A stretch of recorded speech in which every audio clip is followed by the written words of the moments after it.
Bonjour, je m'appelle Olga Neuville-Chiuka. À travers cette lettre, je viens souhaiter bonne fête d'indépendance à mon peuple. Aurais-je assez d'encre pour écrire mes sentiments le plus sincères à mon peuple?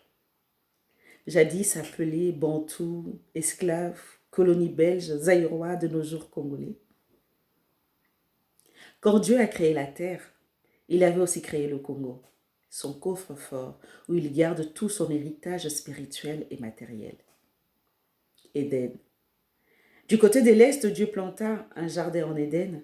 N'est-ce pas qu'à l'Est du Congo, qu'il existe un beau parc naturel où tous les animaux vivent en cohabitation, dénommé Virunga? Une source intarissable. Le pays où coule le lait et le miel. Grâce à ta colonne de nuée du Rwenzori et à ta colonne de feu de Nyiragongo, le deux signes, tu as montré le chemin à mon peuple jour et nuit afin qu'ils puissent marcher vers leur destinée. Où est ta mémoire, Congo? Avant, je ne parlais pas.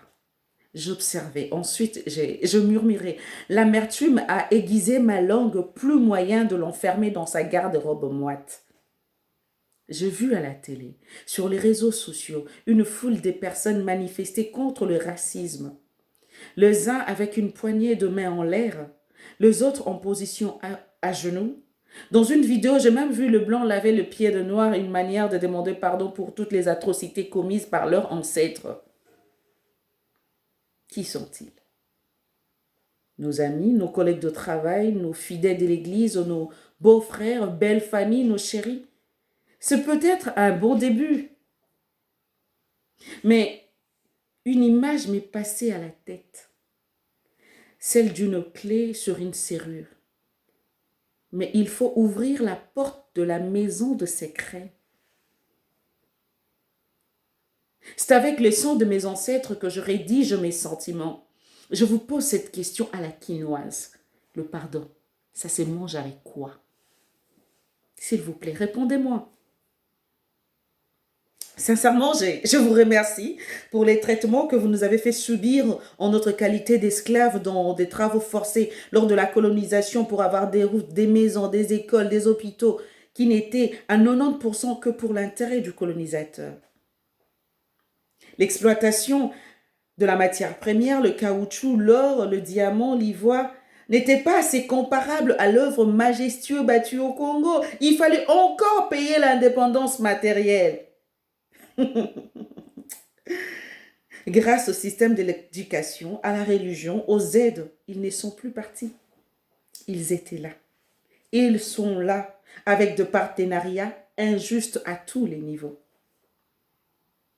Merci pour les aides au développement qui ne sont qu'une autre sorte de colonisation. Merci pour les nourritures en boîte que vous nous avez données pour résoudre le problème de la malnutrition.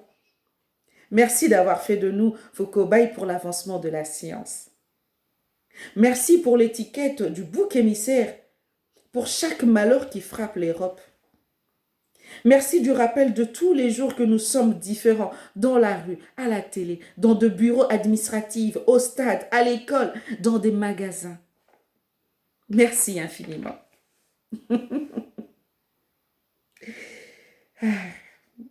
Vous nous avez permis d'ouvrir les yeux au moment même de l'écroulement de l'Europe. Connaissant votre orgueil à l'écoute de ces messages, vous allez murmurer dans vos parlements et vous taire ensuite. Pas par culpabilité, mais par cupidité. Quand Dieu a créé le Congo, il avait aussi créé une Kamba à l'ouest, le domaine des dieux, le sarment. De toi était sortie cette phrase. L'homme blanc deviendra noir et l'homme noir deviendra blanc. Pas par la couleur de la peau, mais par la domination. Tu deviendras la première puissance au monde, et c'est là pour l'éternité. Il est temps de chercher notre indépendance spirituelle. Réconcilions-nous avec Fumu Kimbangu. C'est une reconnaissance obligatoire.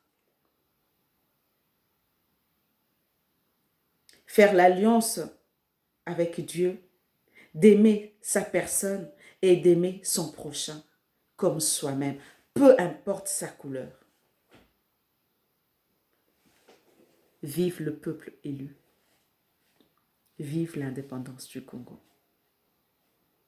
Indépendance, tcha-tcha, tozuiye. Oki Pwanza, tcha-tcha, Tubakidi. Au table ronde, tcha-tcha, bagagné o. Oki Pwanza, tcha-tcha, tozuiye, ti.